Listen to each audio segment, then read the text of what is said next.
आज मैं आपको बताती हूँ कि जब हम रिपोर्टिंग करने जाते हैं तो हमें किस प्रकार की सावधानी रखनी चाहिए, हमें अपनी माइक आईडी को किस तरह से पकड़ना चाहिए।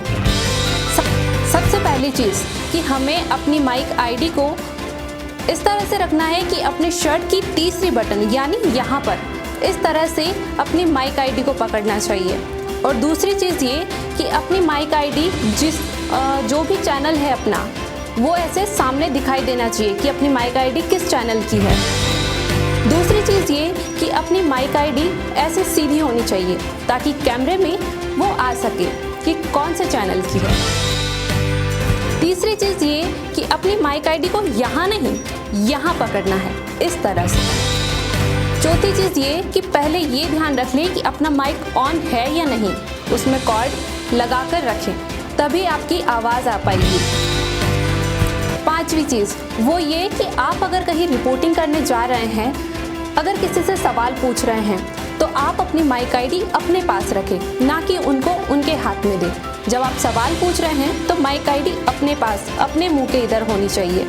और अगर आप उनसे जवाब मांग रहे हैं मतलब वो उत्तर दे रहे हैं तो माइक आईडी उनकी तरफ होनी चाहिए, जैसा कि मैं आपको बताती हूँ। आपका नाम? अनीशा सोलंकी। कहाँ से हैं आप? इंदौर। इसी प्रकार अगर आप किसी से सवाल पूछ रहे हैं या किसी की बाइट ले रहे हैं तो सबसे पहले उनका नाम जानें। नाम जानने के बाद वो कहाँ से है और इस पोजीशन पे या इस वक्त वो यहाँ पर क्यों आए हैं ये जानने की कोशिश करें। अगर आपका कोई सवाल है उससे संबंधित तो वो उनसे पूछें। और छठी चीज़ ये कि जब आप सवाल पूछो तो जब तक आपका सवाल पूरा नहीं हो जाता तब तक माइक आईडी अपने पास रखें।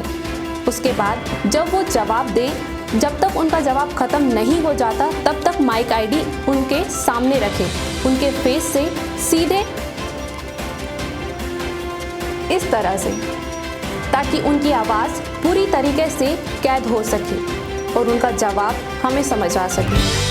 सातवीं चीज़ ये कि जब आप किसी से बाइट लेते हो तो आप उनसे एक बार पूछ लें, उनको कंफर्म कर दें, उनको कंफर्टेबल कर दें कि आप उनसे क्या सवाल पूछने वाले हो, ताकि वो जवाब आसानी से दे सके। और अगर वो नहीं देना चाहते तो ज़बरदस्ती ना करें।